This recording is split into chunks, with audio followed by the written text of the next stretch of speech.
Luís Soares no Grêmio? Torcedores, calma, calma, calma, que é possível, é muito possível, mas ainda não é fato. E vamos falar sobre isso, né, um pouquinho aqui nesse vídeo. Vamos já projetar um pouquinho do Soares no Grêmio. Não é um vídeo sobre isso, né? Eu só vou fazer um vídeo inteiro sobre essa projeção aí, caso se confirme, né? Mas é inevitável já dar uma projetadinha, já dar uma pincelada nesse tema. Porém, antes, eu quero pontuar algumas coisas. Primeiro, sobre a situação do momento, né, que se tem de notícias, e também de um outro ponto que eu quero falar sobre a gestão do Alberto Guerra. Primeiramente, a situação, né? Por que eu tenho algum receio? Porque tá rolando um otimismo aí generalizado, mas tem alguns pontos que ainda precisam avançar. O ponto que avançou, que talvez seja um dos principais, realmente nos causa otimismo, né? Que foi o Soares dar sinal verde para o Grêmio avançar nas tratativas ali com seus parceiros, para o advogado dele analisar as questões do marketing envolvendo a imagem dele. Então o Soares, ele entrou em contato com o Grêmio pela segunda vez, né? Dessa vez hoje pela manhã, hoje sexta-feira, e disse, beleza, curti o que eu vi, avancem. Cara, isso é de fato, esse foi um dos principais movimentos que precisava acontecer e aconteceram. Né? Ninguém dá sinal verde para alguma coisa que não tem interesse, então tudo indica que ele quer jogar no Grêmio mesmo. Né? Isso é muito grande, isso é muito bom, é muito até mesmo ansiogênico, né? Chega a dar uma ansiedade, cara. Mas eu não conheço o Soares, a pessoa dele, o caráter dele, a índole dele, para usar palavras menos duras, eu não conheço a personalidade dele. Então eu não sei até que ponto também ele não pode ter dado um sim pro Grêmio, né, um avancem, mas ainda, só porque o Grêmio deu um prazo, né, ele, beleza, vou dar um sim desse prazo deles, e continua ali com o radar aberto para receber propostas, e o empresário atrás de outras situações ainda, não se sabe, não se sabe, né? Até mesmo de um clube brasileiro, ou de um clube argentino, ou de repente se ainda o dinheiro é uma questão para ele, né? A China, a Arábia, não se sabe. Tudo indica que não, que talvez ficar mais perto de casa faça mais sentido, que, né, a grana não é uma questão mais para ele. Tudo indica, mas a gente não pode ter certeza. Então, enquanto não assinar, enquanto não avançar outras casinhas, a gente só tem bons indícios e não se pode ter ainda certeza. A gente conhece futebol, né? A gente sabe de cada reviravolta que a gente já viu, umas muito mais mirabolantes que essa. Essa nem seria tão reviravolta ainda, seria, né, apenas um pouco decepcionante, mas de fato o otimismo é justificado, embora não se possa cravar nada. O que eu ia falar mais sobre a situação é essa. A situação é essa, agora acho que as coisas têm que avançar, né? Os próximos passos vão ser dados.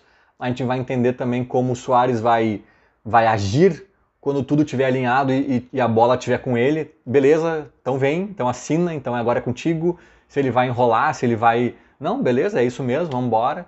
Também é um ponto que a gente vai ter que observar, mas aparentemente a coisa tá andando, cara. Tá andando mais do que a gente esperava, talvez até com uma rapidez que de fato o Paulo Calef, né, o VP de futebol do Grêmio, prometeu, disse que era para proteger o Grêmio, acho que fez muito bem, e de fato essa celeridade aí foi vista no processo.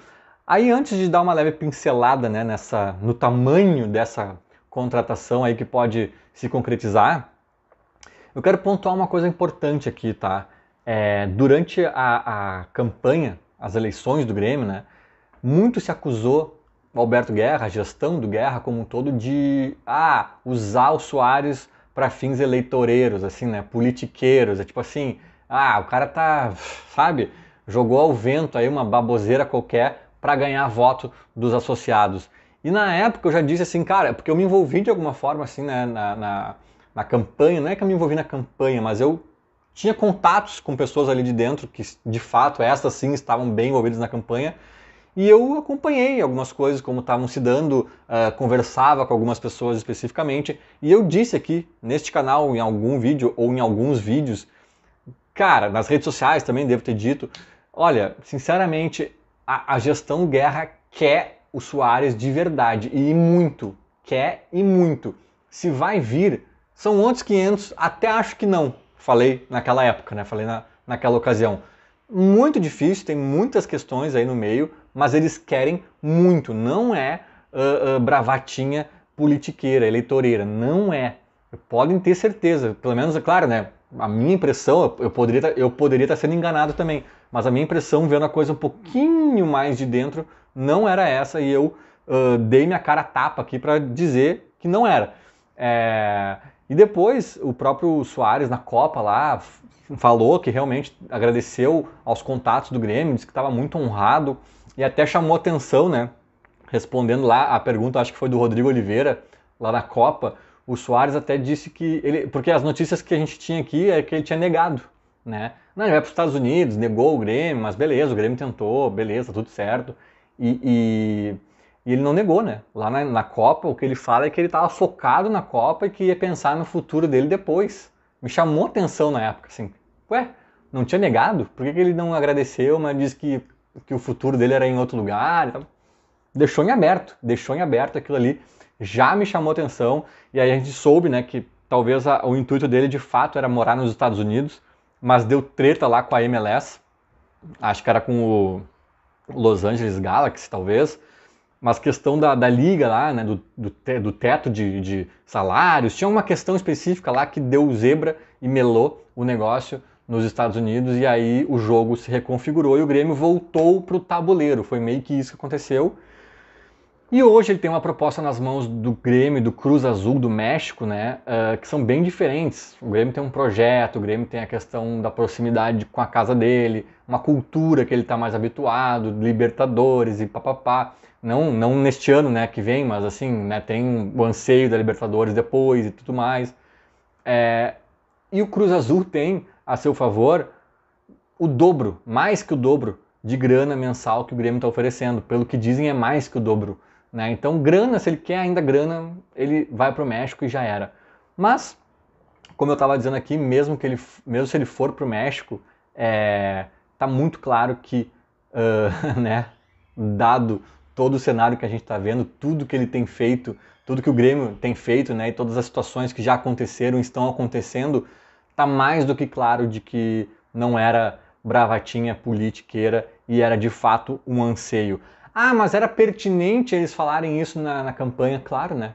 Claro, tudo que tu tem a teu favor, que tu acha que vai sensibilizar os eleitores, é pertinente que se diga na campanha. Né? O próprio Odorico, na época, usou a questão do CEO lá do Orlando City, né? Que muita gente gostava do nome, muitos gremistas se balançaram ali.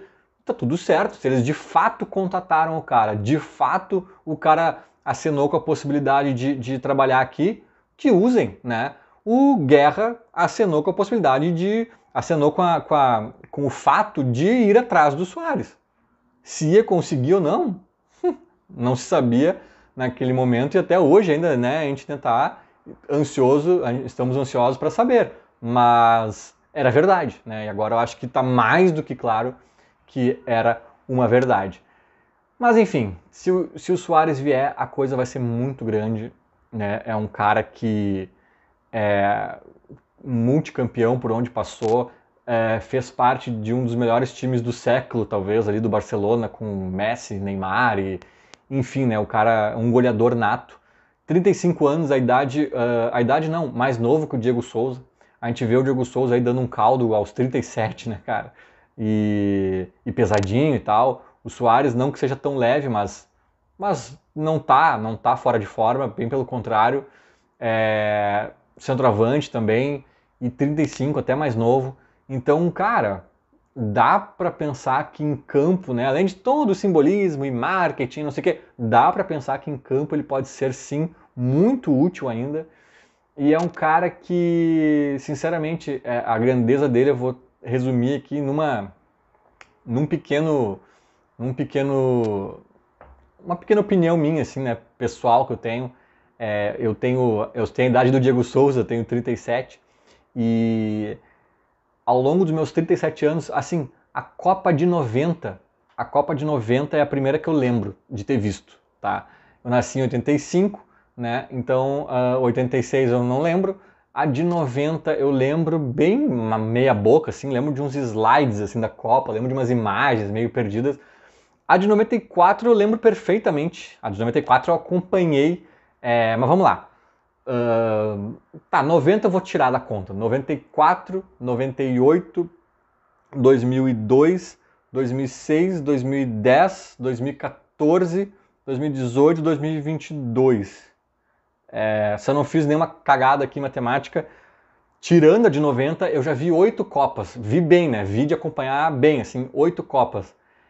E pra mim, na minha vida, o lance mais foda de Copa do Mundo que eu já vi na minha vida foi a mão do Suárez contra a Gana em 2010, né? Foi 2010 aquilo, se eu não me engano, na Copa da África, em que numa quarta de final de Copa do Mundo, no último minuto, assim, o jogo para acabar, Gana vai fazer um gol que vai eliminar o uruguaio, o Suárez defende com a mão a bola e é expulso, sai chorando. Cara, aquela cena, pra mim é a cena da Copa das Copas, assim. Sai chorando, aí é expulso, né, porque defendeu com a mão, aí Gana bate o pênalti e erra. E erra.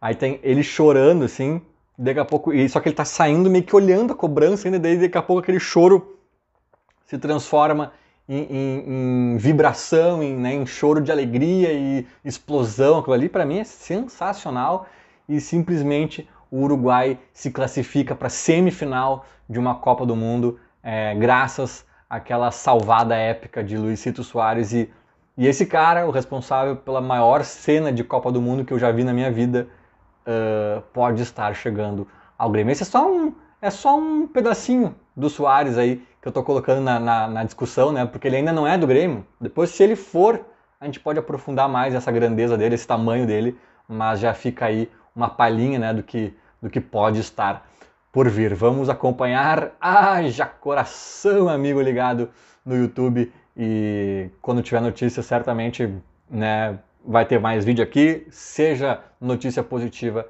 seja negativa. Oremos! Feito, era mais ou menos isso. Falou, abraço!